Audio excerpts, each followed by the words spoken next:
So, as Anthropic prepares for its IPO later this year, investors are bracing for SpaceX to blast off into the public markets. The Elon Musk-owned rocket maker will debut on NASDAQ this Friday under the ticker SPCX. Now, SpaceX is currently pricing its IPO at $135 a share with a target valuation of, get this, $1.77 trillion. But what does the dean of valuation really think SpaceX is worth? Joining me now, the man himself, NYU professor of finance at the Stern School of Business, Aswath Damodaran. All right, Aswath, I have to say your musings on market, I read it cover to cover, the post you did a week ago, where you laid out the entire case for what SpaceX was valued. Correct me if I'm wrong, I see maybe $1.3 trillion valuation, but they're coming and looking at you and saying, no, we're looking at almost a $1.8 trillion valuation. Why do you think they're overvalued?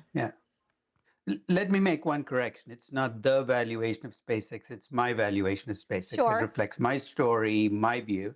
And the reason I emphasize that is a company like SpaceX, you put 10 people in a room, you can get 10 different stories going. Mm-hmm. And I think the stories ultimately revolve around three questions. One is, now, how big is the market for SpaceX? And you can go with the fictional 26 trillion that you see in the IPO, or you can say it's 10 trillion, 8 trillion. It's a big market.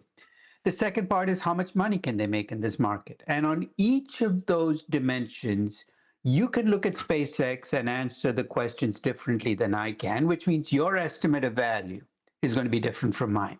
So the way I would frame this is my story and my valuation for SpaceX gives me about 1.3 trillion, which is an astonishing number for a company with $20 billion in revenues. But if you ask me, would I buy the stock at 1.8 trillion? It's not my flavor. It's too richly priced for what it is as a company. So talk to me about the share price. I'm curious if you've ever seen a company in the history of analyzing these companies where they're effectively going to the bankers and saying, we want to price at $135 a share. We're not giving you a range. The bankers aren't able to go to the market and give me a price. SpaceX, effectively, given the clout they have, are telling you what the price is going to be. Have you ever seen that? You know what? This is always the kabuki dance. Bankers don't price companies. Founders don't price companies. VCs have a sense, or the owners have a sense of what they want the company to go public at. I think what SpaceX has done is taken something that's usually unspoken and make it spoken. I think people operate under this fiction that bankers sit there and try to understand the business and value companies. I mean, bankers don't value companies. They price them, and they price them based on the most recent pricing for the company. Let's face it, SpaceX is the most pre-priced IPO that I've ever seen. It's a company that was traded as a private company in markets. You could see a pricing for it about 1.2 trillion. And you could call the 1.8 trillion without even seeing any of the dance that you've seen in the last few weeks. It was coming 4 months ago, 3 months ago, you could see the 1.8 trillion was kind of nailed in. At this point, it looks like SpaceX is demanding that bankers price at $135 per share. But the reality is everybody in this game has been shooting for the 1.8 trillion. And what can throw them off is if the market turns against them. It's all about mood and momentum and catching that. Part of that is we are hearing they're setting aside about 30% for retail investors. Is that helpful or hurtful? I think it's neither. It just adds noise to the process. I'm not one of those who believes that institutional investors are smart money and retail investors are stupid money. I think institutional investors are among the stupidest money out there. They're the ultimate lemmings that chase everybody off the cliff. I think the fact that retail investors are targeted reflects, I think, both Musk and SpaceX view that they're a better investor base. I mean, look, he built Tesla with retail investors at the heart of the company. And look at how well it's worked for him.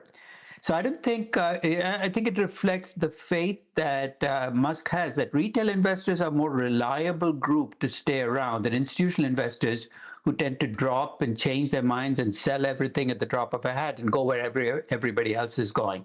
So at the moment, if you ask me, what does it mean for the pricing? I don't think it's a plus. I don't think it's a minus. But on that first day, you're going to see some roiling as shares get transfer from one person to another. I don't want to get too in the weeds, but you did some research on this and we've reported on it as well. They're reportedly renting out their data centers for about $900 million a month to Google. And then we're also hearing another $1.25 billion to Anthropic. That's monthly revenue as part of the Anthropic's Colossus One data center. So I guess on one hand, I'm thinking that's a huge chunk of revenue for SpaceX. The other hand, I think a lot of people are thinking, why do you have that much spare capacity if you're not using that data center yourself? Do you view that extra revenue income stream as a positive or a negative? It is a positive, but it's 24 billion sounds like a lot of money. And for most companies, it would be a game changer. But when you're talking about a $1.8 trillion company, I'm afraid 24 billion in revenues is not going to get you there. And my concern is not that they have so much excess capacity, but that they're renting their excess capacity to those companies that they claim they're going to be competing against in the biggest market, the AI market, right? It'll be like a factory, a manufacturing company building a huge factory and then renting out 2/3 of their factories to the two biggest competitors.